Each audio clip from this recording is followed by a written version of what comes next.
প্রথমে চোখ রাখবো লাভপুরের খবরে, কারণ ফের উত্তপ্ত লাভপুর। লাঘাটা ব্রিজের কাছে বিজেপি তৃণমূল কর্মীদের সংঘর্ষ, আর ঘটনাস্থলে এই মুহূর্তে বিশাল পুলিশ বাহিনী। বিজেপি কর্মীরা সিউড়িতে কৈলাস বিজয়বর্গের মিছিলে যাচ্ছিলেন, সে সময় তাদের উপরে হামলা হয়েছে বলে অভিযোগ, আর এরপরই দুপক্ষের মধ্যে ব্যাপক সংঘর্ষ শুরু হয়। পরিস্থিতি নিয়ন্ত্রণে ঘটনাস্থলে পৌঁছয় বিশাল পুলিশ বাহিনী। আমাদের সঙ্গে রয়েছেন আমাদের প্রতিনিধি প্রসেনজিৎ মালাকার। প্রসেনজিৎ, এখন কি পরিস্থিতি? তবে এখনো পরিস্থিতি বেশ উত্তেজনাপ্রবণ, যদিও পুলিশ এই মুহূর্তে দাঁড়িয়ে বাসগুলিকে পাস করার চেষ্টা করছে। তো বাসগুলি বেশ কিছু বাস ইতিমধ্যে বিজেপি কর্মীরা যারা মিটিং এর জন্য আসছিলেন তাদের বাসগুলি পাস হয়েছে।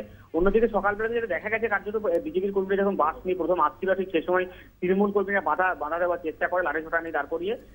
কিন্তু পেছন দিক থেকে আসা বিজেপির বেশ কয়েকটি বাস আসার পরে এবং তাদের লোকশক্তি বৃদ্ধি পাওয়ার পরে কার্যত সংঘর্ষে ডুব পায় এবং দুপক্ষের মধ্যে ব্যাপক মারামারি চলে এবং তৃণমূলীদের মারধর করে সেখান থেকে সরে দেওয়া হয় বলে আমরা জানতে পারছি। এবং তারপরে পুলিশ প্রশাসন এসে ঘটনার পরিস্থিতি নিয়ন্ত্রণে আনে এবং নিয়ন্ত্রণে আনার পরে বাসগুলিকে একে একে ছাড়া হয় এবং এই মুহূর্তে পরিস্থিতি কিছুটা হলেও শান্ত এবং পরিস্থিতি আছে, যদিও ঘটনাস্থলে এই মুহূর্তে বিশাল পুলিশ মোতায়েন রয়েছে যাতে অন্য কোনো বাসকে ফের আটকে কোনো সংঘর্ষের ঘটনা না ঘটে।